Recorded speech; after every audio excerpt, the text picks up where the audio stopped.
পবিত্র ঈদুল আজহাকে সামনে রেখে রাজধানী ছাড়তে শুরু করেছেন ঘরমুখো মানুষ। ঈদুল আজহার আনুষ্ঠানিক সরকারি ছুটি শুরু হয়েছে আজ 25 মে থেকে।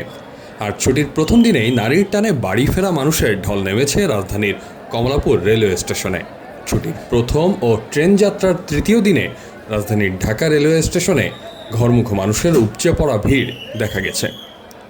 পবিত্র ঈদুল আজহা উপলক্ষে সরকারি কর্মকর্তা কর্মচারীরা এবার টানা 7 দিনের ছুটি পাচ্ছেন।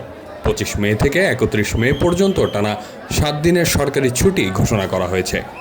ঈদের আগে গতকাল রোববার ছিল শেষ কর্মদিবস। ঈদের ভিড় এড়াতে অনেকেই আগেভাগেই যাত্রা শুরু করেছেন। বিশেষ করে শিক্ষার্থী ও পরিবার পরিজন নিয়ে বাড়ি ফেরা মানুষের সংখ্যাই বেশি।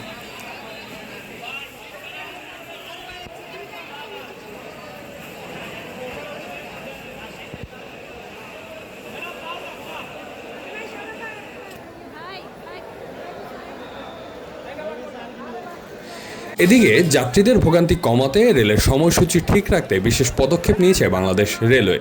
25 মে থেকে ঈদের আগের দিন পর্যন্ত ঢাকাগামী গুরুত্বপূর্ণ 9টি আন্তনগর ট্রেনের ঢাকা বিমানবন্দর রেলওয়ে স্টেশনে যাত্রাবিরতি সাময়িকভাবে বন্ধ ঘোষণা করা হয়েছে।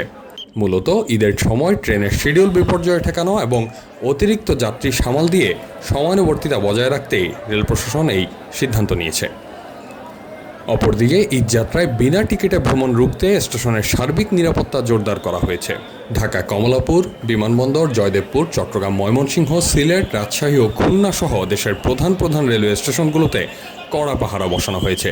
জিআরপি, আরএনবি, বিজিবি, র্যাব ও স্থানীয় পুলিশের সমন্বয়ে গঠিত বিশেষ টিম সার্বক্ষণিকভাবে কাজ করছে, যাতে টিকিট ছাড়া কোনো যাত্রী স্টেশনের ভেতরে প্রবেশ করতে না পারেন। পাশাপাশি উৎসবের এই সময়ে যে কোনো ধরনের নাশকতা ও বিশৃঙ্খলা এড়াতে রেললাইন, চলন্ত ট্রেন ও স্টেশন চত্বরে বিশেষ নজরদারি শুরু হয়েছে।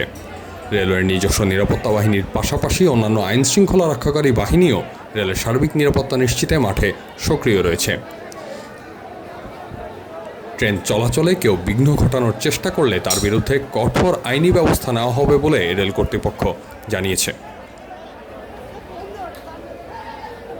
25 মে সারাদিনে কমলাপুর থেকে মোট 67টি ট্রেন দেশের বিভিন্ন গন্তব্যের উদ্দেশ্যে ছেড়ে গেছে। এর মধ্যে 44টি আন্তনগর এবং বাকি 23টি মেইল ও কমিউটার ট্রেন। এছাড়া ঈদযাত্রার বিশাল চাপ সামাল দিতে 26 মে থেকে ঈদ স্পেশাল ট্রেন পুরোদমে চালু হবে বলে জানিয়েছে রেল কর্তৃপক্ষ।